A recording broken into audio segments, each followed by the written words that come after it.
हरे श्रीमद् भागवत गीता चतुर्थ अध्याय दिव्य ज्ञान श्लोक संख्या 28।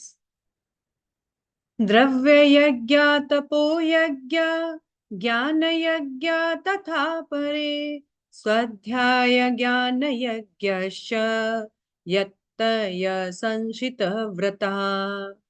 कठोर व्रत अंगीकार करके कुछ लोग अपनी संपत्ति का त्याग करके, कुछ कठिन तपस्या द्वारा, कुछ अष्टांग योग पद्धति के अभ्यास के द्वारा अथवा दिव्य ज्ञान में उन्नति करने के लिए वेदों के अध्ययन का प्रबुद्ध बनते हैं।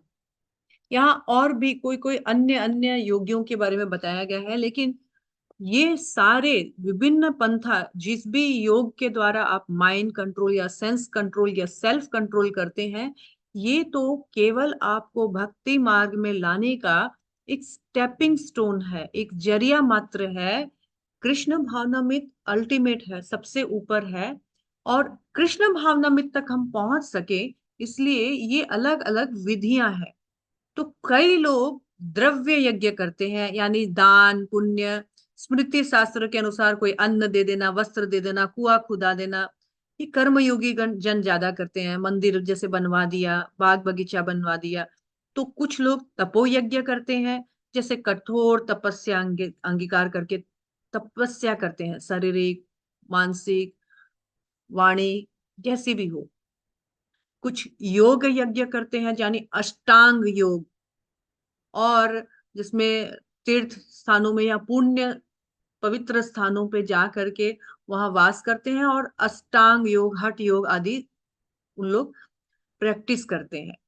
कुछ लोग स्वाध्याय यज्ञ करते हैं। स्वाध्याय यज्ञ यानी वेद का पाठ पठन, वेद को श्रवण करना, मनन करना, उसका अर्थ ज्ञान निकालना, अर्थ अर्जन करना, इस प्रकार से स्वाध्याय करते हैं।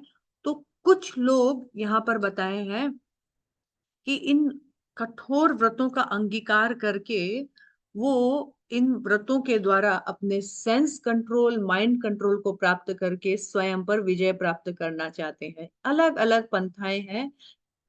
सारी पंथा जाकर तभी समाप्त होती है जब हम ये समझ जाएं कि जीव का स्वरूप है वो कृष्ण का नित्य दास है।